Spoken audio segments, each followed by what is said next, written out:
6. Good morning all of you from Vijay sir. Today I am going to start the chapter fraction. I am going to continue from exercise 6.2. 6.1 तक पहले ही हो गया है. 6.2 में question number 2 से आपको follow up करना है. क्वेश्चन 2 में है, क्वेश्चन है express the following as mixed fraction. इस गिवन फ्रैक्शन को 20/3 को मिक्स्ड फ्रैक्शन में ले जाना है. कैसे ले जाओगे? Very simple. डिवाइड तो आप जानते हो, तो 20/3 जो नीचे में है डिनोमिनेटर, ऑलवेज जो डिनोमिनेटर होता है वो न्यूमरेटर को डिवाइड करता है. तो हमारे पास डिनोमिनेटर 3 है, तो 3 will is going to divide 20. तो 3 6 18 हुआ, और 20 से 18 जब रिमाइंडर माइनस करेंगे तो 2 बचा. तो हमारा 6 क्या है? Q for question. 2 हमारा क्या हो गया? Reminder, R for reminder. और 3 जो है हमारा पहले से ही डिवाइजर है. तो जो भी हमारा फ्रैक्शन था उसको मिक्स्ड में ले जाने के लिए हमने फिर से लिखा 20/3. जो मिक्स्ड का आंसर आएगा वो इस फॉर्मेट में आएगा. फॉर्मेट क्या है? QRD, question reminder divisor. इस स्टाइल में आंसर को प्लॉटिंग करोगे. कैसे प्लॉट करोगे? Q के जगह Q रख दो जो 6 आया है. R के जगह इस तरह फ्रैक्शन फॉर्म करके R के जगह 2 रिमाइंडर आया है और डिवाइजर यानी 3 के जगह. तो इन दिस वे आपका जो आंसर आएगा वो 2/3 आपका आंसर आएगा. और यही आपका मिक्स्ड फ्रैक्शन हो गया. This is actually mixed fraction. तो आप समझ सकते हो, वेरी इजी. कुछ करना है नहीं. नीचे वाला नंबर ऊपर वाले नंबर को डिवाइड करेगा. जो QRD आएगा, क्वेश्चन रिमाइंडर डिवाइजर आएगा, उसी को QRD लिख कर उस पर प्लॉटिंग कर देना है. Very easy, interesting also. इसके बाद आ जाइए क्वेश्चन 3 पे. तो क्वेश्चन 3 में express the following as improper fraction. Improper fraction में ले जाना है. तो देखो हमने क्या किया है. आपका फर्स्ट क्वेश्चन है 4 5 6. तो 4 जो है हमारा W है. What is the meaning of W? W का मतलब हो गया whole number. WHOLE whole NUMBER whole number. And 5 जो है ऊपर वाले को न्यूमरेटर बोलते हैं तो N, और 6 जो है वो डिनोमिनेटर है, नीचे वाले को डिनोमिनेटर बोलते हैं तो D. तो सबका मैंने फर्स्ट लेटर ले लिया है. तो हमारा जो मिक्स्ड फ्रैक्शन है इसका फार्मूला एक आता है बेटा. वेरी इजी फार्मूला है जो बड़ा ही आसान है, और इसमें प्लॉटिंग करोगे तो आसानी से बन जाएगा, चाहे वो सम्स कितना भी हार्ड हो. फार्मूला क्या है? W × D + N/D. W × D + N/D. इस पर जब प्लॉटिंग करोगे तो W मतलब होल नंबर. होल नंबर कौन है? 4 है. 4 × D, D फॉर डिनोमिनेटर 6 है, और प्लस N कौन है? 5 है, और D फिर से 6. यानी इस फार्मूला पे आपने प्लॉटिंग किया. 6 4 या 24, 24 + 5 29 होता है. तो 29/6 जो है वो आपका ये आ गया mixed improper. Express the following as improper fraction. ये जो हमारा आंसर मिला वो इम्प्रॉपर फ्रैक्शन में हमारा आंसर मिला. इम्प्रॉपर फ्रैक्शन कहते किसको है उसको भी सुन लो. A fraction having numerator greater than denominator. वो फ्रैक्शन जिसका न्यूमरेटर बड़ा होता है डिनोमिनेटर से. तो 29 बड़ा है 6 से. तो ये हमारा इम्प्रॉपर फ्रैक्शन का डेफिनेशन होता है. और स्टाइल या प्रोसेसिंग क्या है होता है इसका?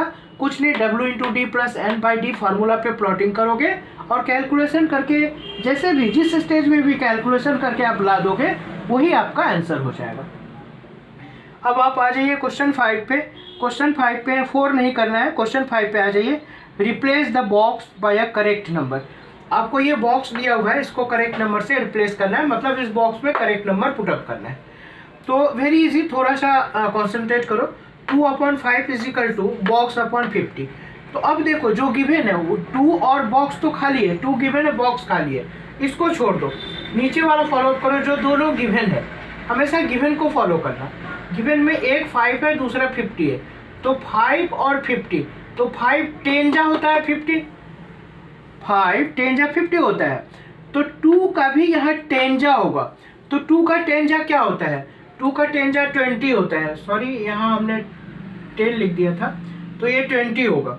तो 2 10 जा 20. तो हमने बॉक्स में 20 पुटअप कर दिया, और ये 50 तो ऑलरेडी पहले से ही है दिया हुआ. तो in this way very interesting, बहुत ही इंटरेस्टिंग है. बच्चों का खेल है ये, बहुत ही आसान है. जो गिवन है उसका मल्टीपल्स देख लेना, और जो गिवन नहीं है उसका मल्टीपल्स उसी हिसाब से कर देना और प्लॉटिंग कर देना, तो आंसर आ जाएगा. अब आ जाइए क्वेश्चन 6 पे. क्वेश्चन 6 पे है, write a fraction equivalent to 3/4। एक फ्रैक्शन है 3/4 विद डिनोमिनेटर 16, उसमें डिनोमिनेटर 16 लाना है। तो 3/4 हमने ले लिया फ्रैक्शन, डिनोमिनेटर नीचे वाले को डिनोमिनेटर बोलते हैं, उसमें 16 लाना है। कैसे लाओगे? 4 है तो 16 लाने के लिए मल्टीप्लाई, यहाँ मल्टीप्लाई का ही प्रोविजन होता है, मल्टीप्लाई ही रूल में आता है, इसलिए मल्टीप्लाई ही करना पड़ेगा, प्लस माइनस डिवीजन नहीं करके मल्टीप्लाई करना पड़ेगा। तो 4 4 जा होता है 16, तो नीचे आपने 4 से मल्टीप्लाई किया तो ऊपर भी एज पर रूल ऊपर भी 4 से ही मल्टीप्लाई करना पड़ेगा, ये रूल है। अब देखो 3 × 4 12 एंड 4 × 4 16, तो 12/16 आपका इसका आंसर आ गया। मैंने 6b भी बताने की कोशिश की है, इसलिए क्योंकि थोड़ा सा और कंसेप्शन क्लियर हो जाए। तो 5/7 है हमारा फ्रैक्शन, और उसमें न्यूमरेटर 35 लाना है, उसमें डिनोमिनेटर लाना था, इसमें न्यूमरेटर लाना है। तो 5 हमारा ऑलरेडी पहले से दिख रहा है, 35 लाने के लिए 5 में कितना से मल्टीप्लाई करेंगे? वेरी इजी, इंटरेस्टिंग है, 7 से। तो एज पर रूल ऊपर आपने 7 से मल्टीप्लाई किया तो नीचे भी 7 से मल्टीप्लाई करना पड़ेगा, ये रूल है। तो 5 × 7 35 और 7 × 7 49, तो हमारा अल्टीमेट आंसर क्या हो गया? अल्टीमेटली 35/47। अब आ जाइए क्वेश्चन 7 पे। क्वेश्चन 7 में check if the following fraction are equivalent. आपको जो भी ये पेयर ऑफ फ्रैक्शन है ये इक्विवेलेंट, यानी दोनों फ्रैक्शन आपस में इक्वल है या नहीं है, इस चीज को आपसे पूछा गया है। तो वेरी इजी, कुछ नहीं, ये भी इंटरेस्टिंग है। Corner to corner 2 × 9 and corner to corner 3 × 5, इस कॉर्नर को इस कॉर्नर से और इस कॉर्नर को इस कॉर्नर से मल्टीप्लाई करोगे। हमने लिखा है, पहले हमने लिखा है, देखो 2 × 9 इक्वल साइन दे दिया, 3 × 5, 2 × 9 कितना होता है? 18 होता है, इक्वल की साइन दे दिया, 3 × 5 कितना होता है? 15 होता है। अब हमें ये फॉलो अप करना है कि 18 और 15 तो आपस में इक्वल होता नहीं है, दोनों इक्वल है नहीं, तो क्या करेंगे? इक्वल की साइन जो हम दिए थे और अभी भी जो दिए हैं उसको नॉट इज इक्वल टू का साइन कर देंगे।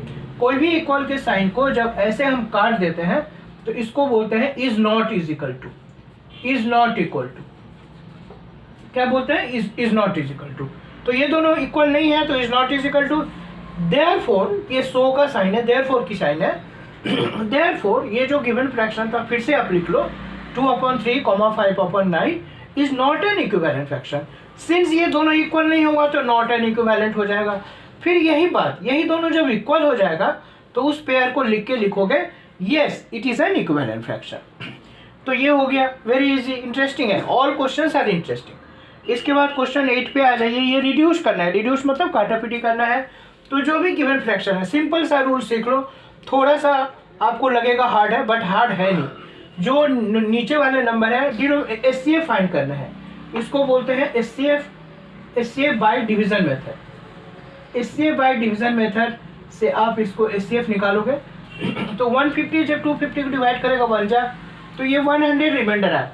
अब ये 100 कंटिन्यू डिवाइड करेगा 150 को, तो 1 जा आएगा 100, तो 50 रिमाइंडर आया, 50 फिर कंटिन्यू करेगा 100 को डिवाइड करेगा 2 जा 100, तो जैसे ही 0 0 आ गया तो आंसर मैंने ये प्रोसेसिंग स्टॉप, और इधर वाले जो है वो आपका एचसीएफ आंसर होगा, लेफ्ट साइड वाला जिसने 0 कर दिया है। तो एचसीएफ कितना हुआ? 50 हुआ। इसका मतलब है कि ये दोनों जो फ्रैक्शन है वो 50 से डिविजिबल है, डिवाइड हो जाएगा। तो 250 को जब 50 डिवाइड करेगा 5 जा, और 150 को 50 जब डिवाइड करेगा 3 जा, तो 5/3 हमारा अल्टीमेट आंसर हो जाएगा। तो ये आज के होमवर्क क्लास में मैंने होमवर्क दिया है 6.2, question number 2 to 8, do all questions, यही आपका होमवर्क है। ये